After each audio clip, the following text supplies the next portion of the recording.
इंदौर में बीआरटीएस हटाने का काम शुरू, 12 साल बाद 300 करोड़ के प्रोजेक्ट का अंत। हाईकोर्ट के आदेश के बाद बीआरटीएस हटाने की प्रक्रिया शुरू। नमस्कार, मैं यशस्विनी और आप देख रहे हैं वंदे भारत न्यूज।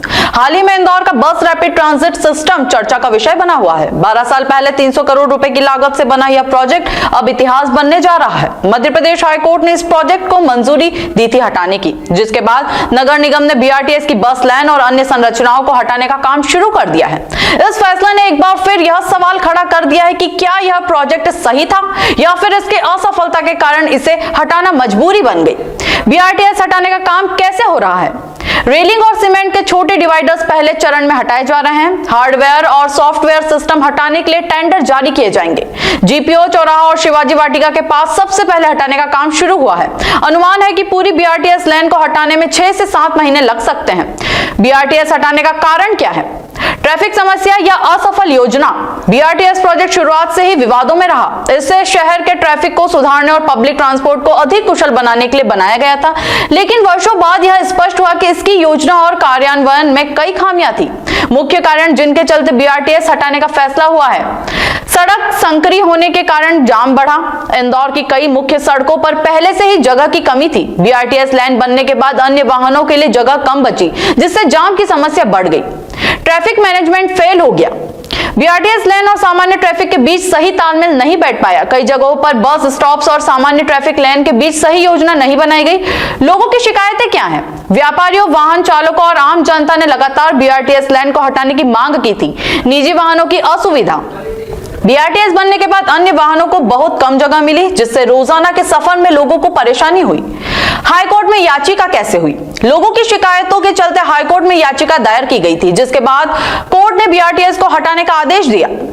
बीआरटीएस हटाने से क्या बदलेगा, जानते हैं। मेयर पुष्यमित्र भार्गव का बयान: याचिका में दोनों ही पक्ष बीआरटीएस हटाने पर सहमत थे, इसलिए कानूनी अड़चन नहीं आई। इससे शहर में ट्रैफिक सुगम होगा, सड़कें चौड़ी होंगी और ब्रिज भी बनाए जा सकेंगे। बीआरटीएस हटाने के बाद क्या बदलाव होंगे? सड़कें चौड़ी होंगी, जिससे निजी वाहनों को अधिक जगह मिलेगी और जाम की समस्या कम होगी। नए ब्रिज और फ्लाईओवर बनाने की योजना पर तेजी से काम किया जाएगा। आई बसें अब मिक्स ट्रैफिक में चलेंगी, जिससे यात्रियों को समय पर बस मिलने में दिक्कत हो सकती है। शहर के ट्रैफिक नियमों में बदलाव लाकर नए ट्रांसपोर्ट सिस्टम को विकसित करने की योजना है।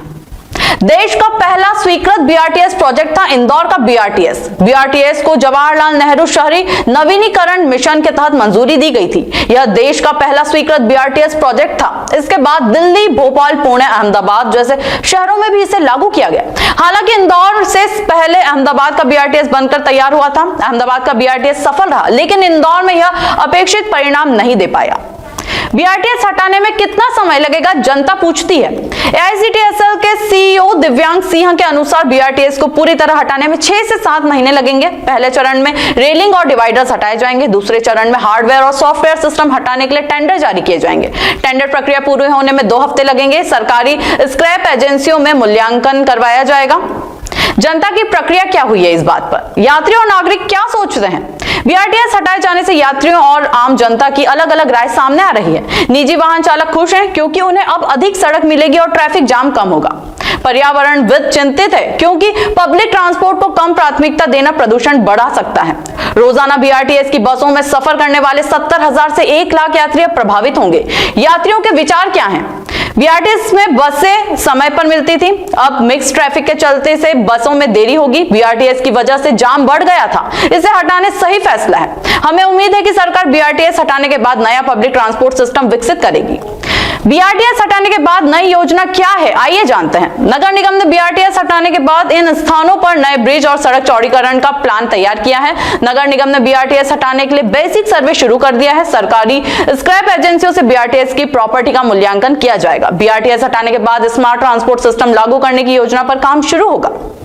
चलिए देखते हैं इस फैसले का निष्कर्ष क्या है। सही फैसला या करोड़ों का नुकसान है? यह इंदौर का बीआरटीएस एक महत्वाकांक्षी प्रोजेक्ट था, लेकिन इसकी योजना और कार्यान्वयन में खामियां थी, जिसके चलते इसे हटाने की नौबत आ गई। सकारात्मक पक्ष देखते हैं। ट्रैफिक सुगम होगा, सड़कें चौड़ी होंगे, नए ब्रिज और फ्लाईओवर बनाए जाएंगे। नकारात्मक प्रभाव: रोजाना बस में सफर करने वाले यात्री अब ट्रैफिक में फंस सकते हैं। सरकार द्वारा 300 करोड़ का निवेश व्यर्थ जाएगा। इंदौर के ट्रांसपोर्ट सिस्टम को नया स्वरूप देने के समय लगेगा। अब सवाल यह उठता है कि क्या इंदौर का ट्रांसपोर्ट सिस्टम इस बदलाव के लिए तैयार है? आपकी राय क्या है? क्या इंदौर से बीआरटीएस हटाना सही फैसला है? हमें कमेंट करके जरूर बताएं और वंदे भारत न्यूज के साथ जुड़े रहें। बड़े विजन के साथ सरकार निर्णय लेने के लिए मैं माननीय मुख्यमंत्री जी का हृदय से अभिनंदन करता हूं कि इंदौर की एबी रोड पर ट्रैफिक की समस्या को हल करने के लिए जो घोषणा उन्होंने की थी अब वो पूरी होने जा रही है। उनकी घोषणा के बाद माननीय न्यायालय ने भी सरकार का पक्ष सुनते हुए बीआरटीएस हटाने की अनुमति दी है। मैं माननीय न्यायालय के निर्णय का भी स्वागत करता हूं और इसको हटाने की प्रक्रिया में पूरे बीआरटीएस का सर्वे होगा, उसका वैल्यूएशन होगा, क्योंकि उसमें कई तरह के हार्डवेयर सॉफ्टवेयर्स भी लगे हुए हैं और पूरा सर्वे वैल्यूएशन करने के बाद व्यवस्थित ढंग से उसको स्टॉप्स को, बस स्टॉप को हटाने का काम करेंगे। लेकिन अभी तुरंत में जो रेलिंग्स हैं और जहां जहां ऐसे चौराहे हैं जहां ट्रैफिक का दबाव ज़्यादा है, बीआरटीएस के कारण ज़्यादा तकलीफ होती है, ऐसे स्थानों में जीपीओ या शिवाजी वाटिका है, वहां से बीआरटीएस की जो साइड की रेलिंग है उसको हटाने का काम हम आज से शुरू करेंगे।